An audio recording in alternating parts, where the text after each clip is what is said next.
So I just finished reading the first file of Case Closed, which is better known as Detective Conan.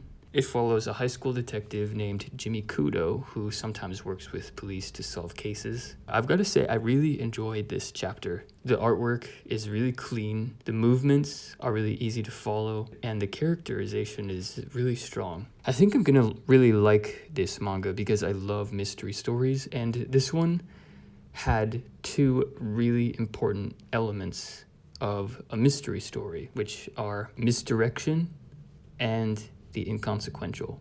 This is going to have spoilers, so if you haven't read the first file, please stop watching this video and come back after. Or if you like spoilers, keep watching. So what do I mean by misdirection and the inconsequential? Well, in order for the resolution of a mystery to feel fair, the author needs to include all of the details in the story before the revelation. Otherwise, it feels like the author's not being reliable and the reader feels like a trick's been played on them. You don't want the reader to feel like this at the end of a mystery.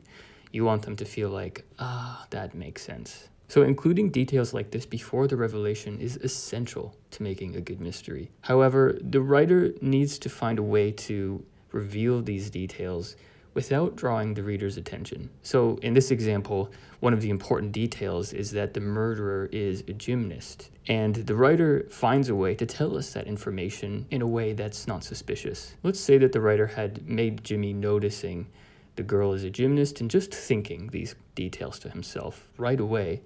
The reader would have noticed that these are important details and they should remember them for later, and it's going to draw our attention to this girl. Instead, the author reveals these details in a sort of roundabout way by making Jimmy brag about his skills in front of the girl he likes, and he tells her he knows this girl is a gymnast because of such and such a reason, so we just feel like it's character development. This is what I mean by the inconsequential. We don't feel like this is important at all, so our suspicion's not aroused. The other important element of a good mystery is misdirection. When the culprits of the murder are revealed, there are two shady characters who are constantly trying to rush along the investigation. Obviously, the author wants us to find them suspicious, which is exactly the reason why the reader should begin to suspect someone else. We are being misdirected. The genius thing here, though, is that this is a misdirection within a misdirection. The overly suspicious pair are criminals, and they have done a crime. It's just not this crime. The author knows we're clever enough not to suspect them if he makes them look too suspicious,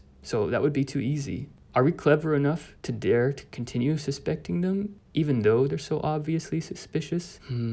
Probably not. A few pages later, after the murder's been solved, we find out, oh, those suspicious-looking people actually are criminals. So this misdirection really worked.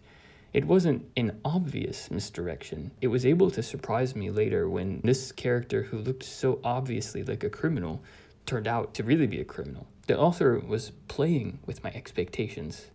The author knows we're thinking analytically and trying to see what he's doing. So the author reveals his ability to play with us, to play with our expectations, and ultimately to surprise us. I really liked this first chapter of Case Closed, and I'm definitely going to continue reading. Thanks for watching.